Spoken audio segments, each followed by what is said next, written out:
Good morning, and greetings from Philadelphia.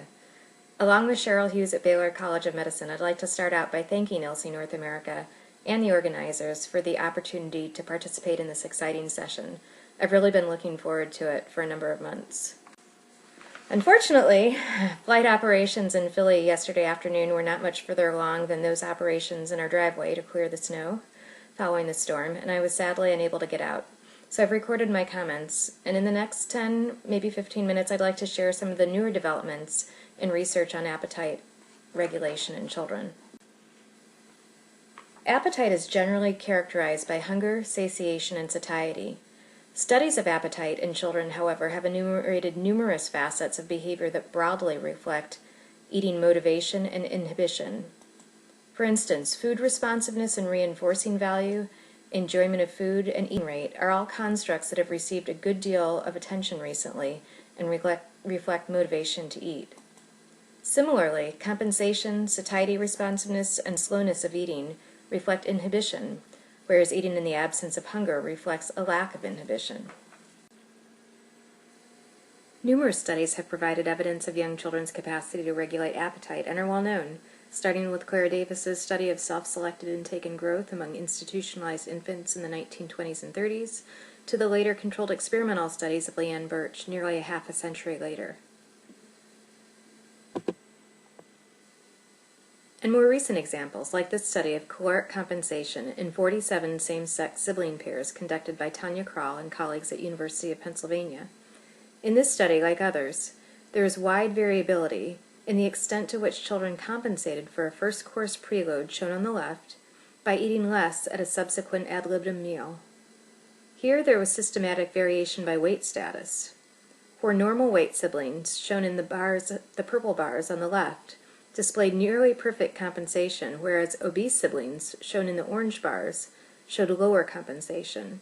And what was interesting is that within-pair resemblances for compensation were much stronger for fuller siblings than half-siblings, suggesting genetic influences on caloric compensation.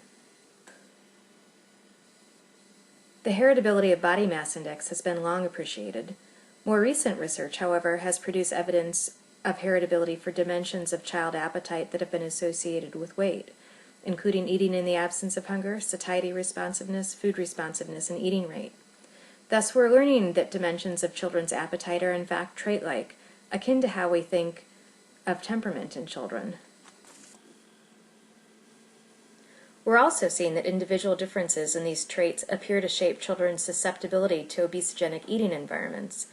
In this study from our laboratory, 34 obese and 66 normal weight African American children were seen at a dinner meal on 4 separate occasions that differed in the portion sizes of foods offered to them, as shown in the picture on the left. As you see in the graph on the right, total energy intake consumed by children at those dinners increased across conditions of increasing portion sizes, like we'd seen in our previous studies. However, we also observed that intakes became more variable as portion sizes increased.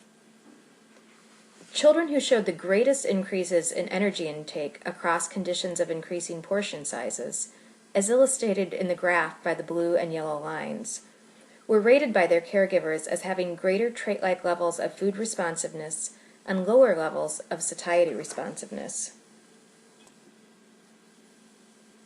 We've seen a similar pattern of results in a recent study of snacking among 187 low-income Hispanic preschoolers.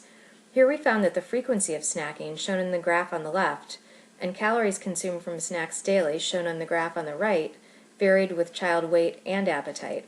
If you focus on the solid black lines, you can see that among overweight and obese children, both snacking frequency and energy consumed from snacks increased with greater enjoyment of food. The opposite pattern was seen for normal weight children. These results suggest that snacking may present the greatest risks for excessive dietary intake among heavier children with greater appetite. This interpretation is consistent with another recent analysis of data from the UK Twins Early Development Study. In this study, a polygenetic risk score comprising 28 common obesity-related SNPs was identified in a meta-analysis of obesity-related genome-wide association studies. Results of the analysis conducted in this study showed that satiety responsiveness mediated the relationship between obesity risk on the left and child weight status on the right. These results highlight appetite as a potential mechanism through which genetic predisposition leads to weight gain in an environment rich with food. Appetite regulation is also thought to have a learned component that is believed to be deeply rooted in the family, and much of the work in this area has focused on how parents feed their children.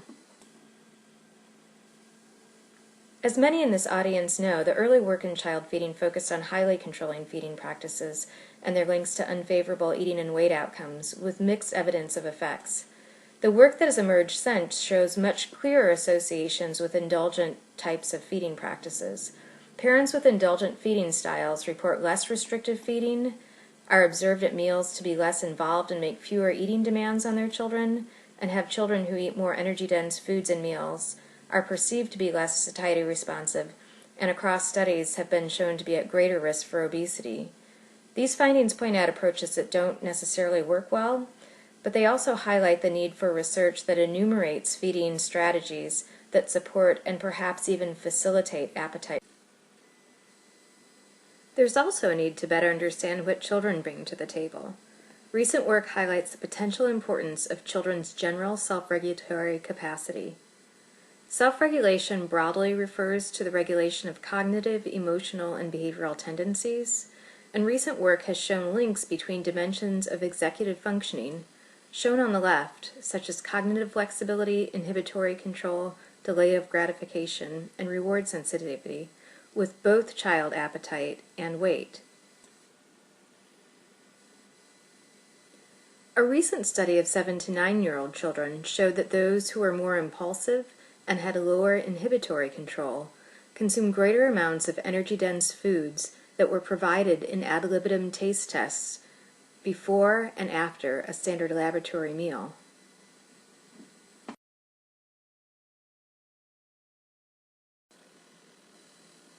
A number of studies have also shown links between general self-regulation and child weight status. Delay of gratification is thought to reflect inhibitory control as well as emotional regulation, and is assessed observationally based on the extent to which children can resist a small food reward in order to obtain a larger one at a delay. In this study, prospective associations were seen between delay of gratification at age 9 and weight status 4 years later. And what is interesting is that the results also showed that delay of gratification mediated the relationship between a number of stressors and child weight status, and those stressors were socio-demographic, including poverty, physical, including substandard housing, and psychosocial, including family turmoil, suggesting that delay of gratification may buffer the effects of larger socio-environmental stressors on child weight. This area of research points to new avenues of inquiry that may be helpful in understanding how eating is shaped by broader aspects of children's development, as well as the extent to which early education and intervention, specifically around parenting, may facilitate children's general development in a way that actually supports healthy eating habits and appetite. So I'll end by asking, where do we go from here? Understanding factors that may undermine appetite has been helpful, but may not have the same utility for intervening as research that identifies ways to support and foster appetite regulation in children. The next generation of research is moving in this direction and includes interesting intervention and basic research that may help understand ways to facilitate appetite, including interventions to control children's eating environments that not only include the availability of food, but size-related cues, such as plate size, as well as interventions that work with parents and caregivers to feed children in a way that allows them to attend to internal hunger and fullness cues. There's also research going on that seeks to make palatable foods less appealing. And then finally, there are interesting interventions that are going on at the moment to try to help children develop cognitive skills around decision making, to help them inhibit motivation to eat.